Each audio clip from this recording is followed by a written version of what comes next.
Good evening and thanks for joining us tonight for 23 ABC News at 5. I'm Jessica Harrington. Tonight's top stories.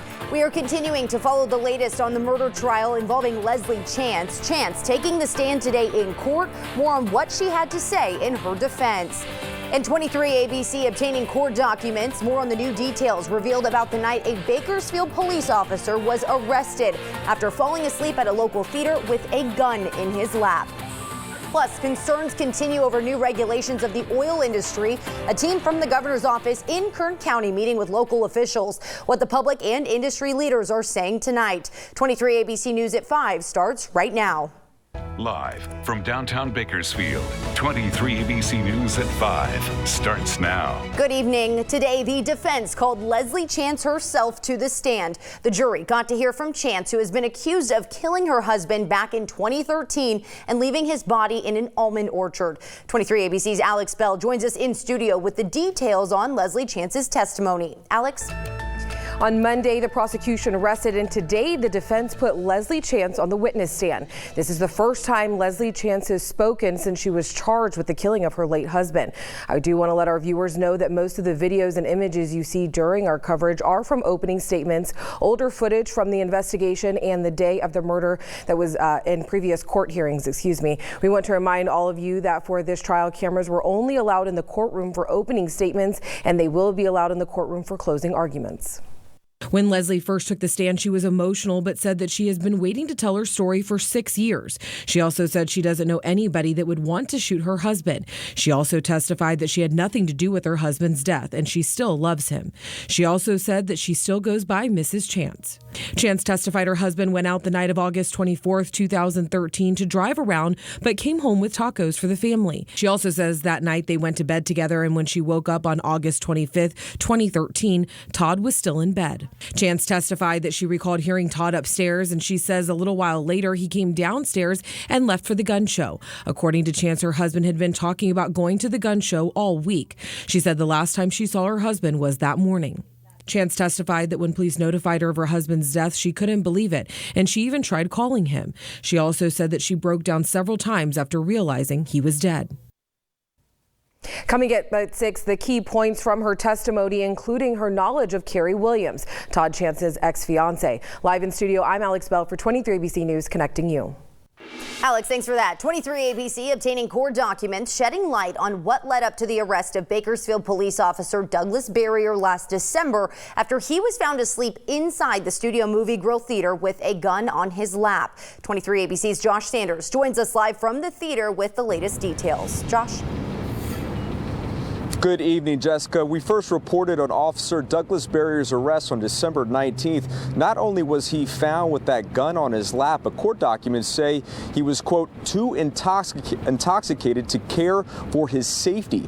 According to court documents, he was at the movie theater watching the movie Frozen 2. Documents say one of the employees of the theater checked to see if it was empty after the movie was over when she found him alone. The employee told officers she saw the gun on his lap and informed her manager, who was then tried to wake up Barrier 3 separate times before calling police. Officers reported Barrier had watery eyes along with an unsteady gait and smelled of alcohol. Barrier told officers he drank at the theater inside the lobby and during the movie. However, employees told BPD that Barrier did not place any orders while at the theater. Now, they did arrest him. They did confiscate his gun. Barrier remains on administrative leave pending this internal investigation. This is a case that we will continue to follow on our social media platforms and website at turnto23.com. For now, in Bakersfield, Josh Sanders, 23 ABC, connecting you. All right, Josh, thanks for that. We want to turn now to a meeting that has been going on for 3 hours now. The Kern County Board of Supervisors meeting started at 2 this afternoon, and you are taking a live look at the meeting at this moment. It was standing room only today as people from Kern County's oil industry showed up in large groups, many of them waiting in line to get in before the meeting even started. Now, there have been a steady stream of people speaking out at this meeting today. We are still streaming it live right now on our 23 ABC Facebook page if you want to tune tune in.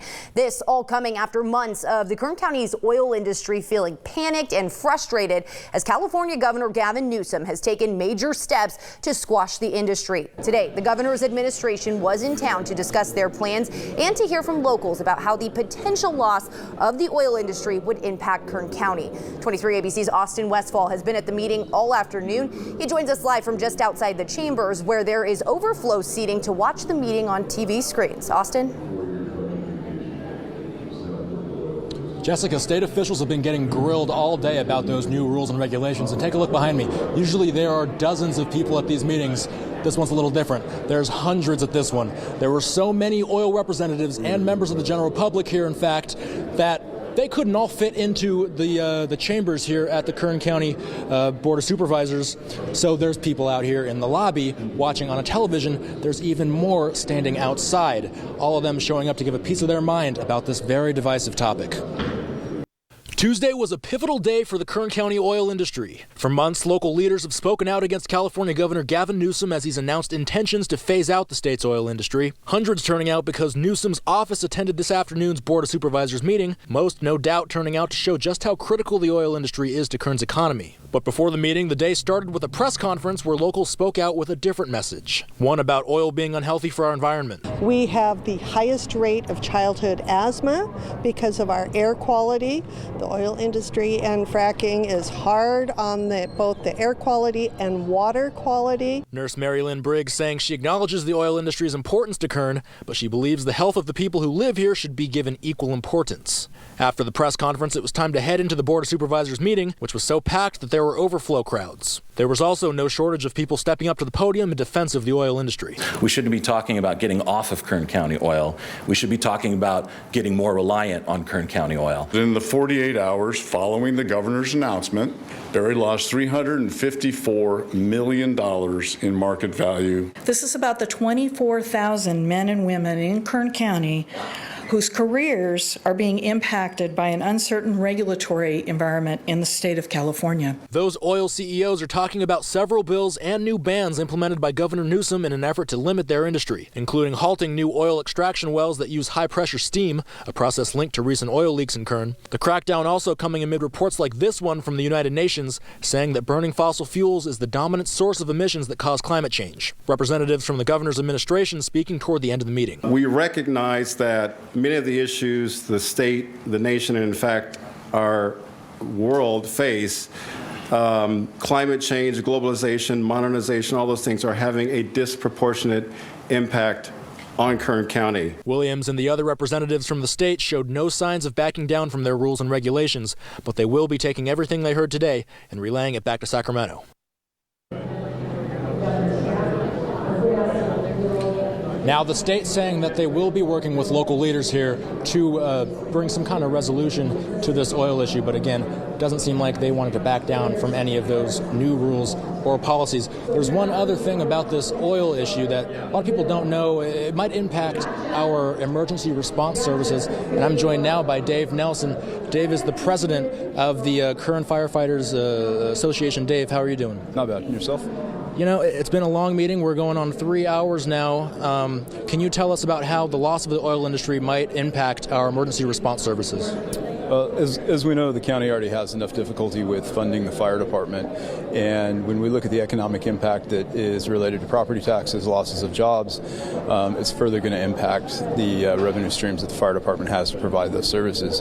And if action isn't taken quickly enough, there could be service level impacts related to it. And have you heard anything today that might help or hurt this cause? Well, we've been working on this issue for the last 12 months. Our Keeping California campaign has been very powerful in getting the individuals out here.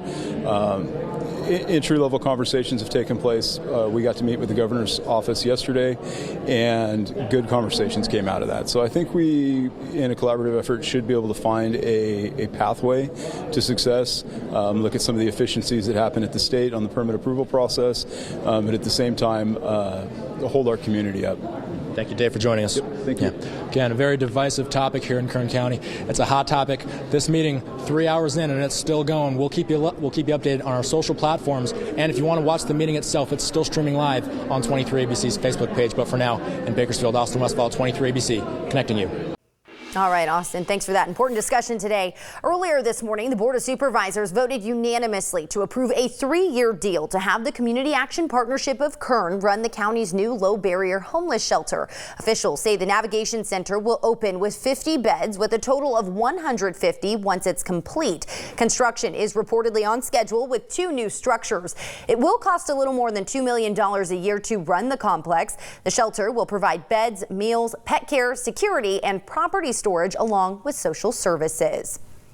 And Governor Gavin Newsom was in Southern California today to promote his billion-dollar plan to address the state's homeless crisis. Today's visit included stops in Riverside and Los Angeles. He met with people experiencing homelessness and providers who work to house and assist them. While in Riverside, the governor stopped at an emergency shelter and the city's access center, which provides services to the homeless, including outreach, housing placement, employment development, and homeless prevention resources. Newsom then traveled to Los Angeles to meet with staff and residents at a board and care home. Members from Newsom's team were also in Bakersfield, as you heard, meeting with local officials today.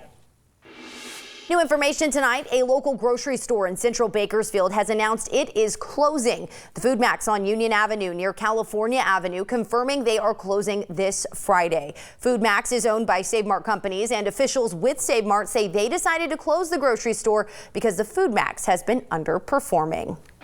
We were tracking another quiet day across Kern County with those passing clouds earlier today, and it looks like we are seeing that continuing into the overnight hours. 53 degrees right now here in Bakersfield, and those temperatures today were still above average, even though we are slightly below this time yesterday. But winds were the story really across the region, looking at 13-mile-per-hour winds right now here in Bakersfield, anywhere from 15 to 20 in our mountain communities. But let's talk about the desert. That's where some of the strongest winds have been earlier today, and we are looking at 40-mile-per-hour winds in Jawbone Canyon right now, and this is only going to continue as we head into the evening hours tonight. That wind advisory expires at 10 p.m. this evening.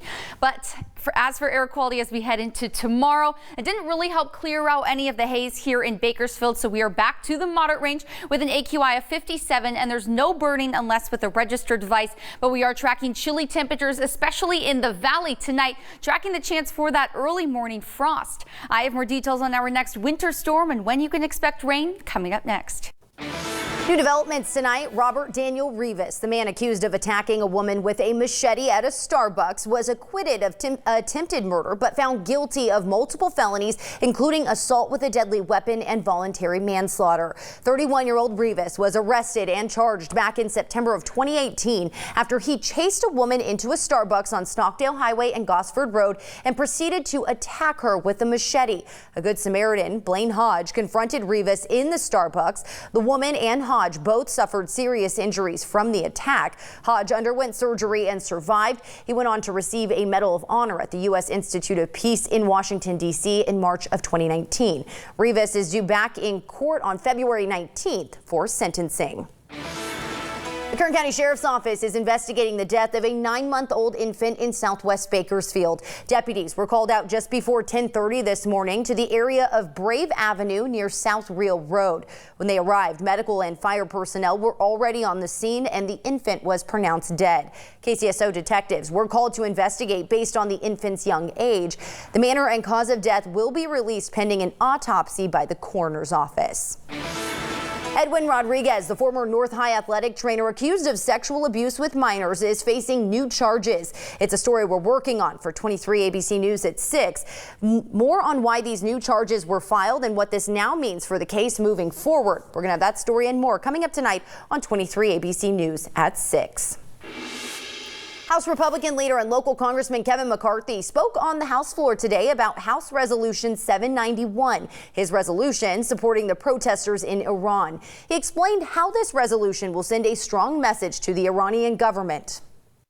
The Iranian protesters are showing incredible courage standing up to a government that kills and brutally silences its own people.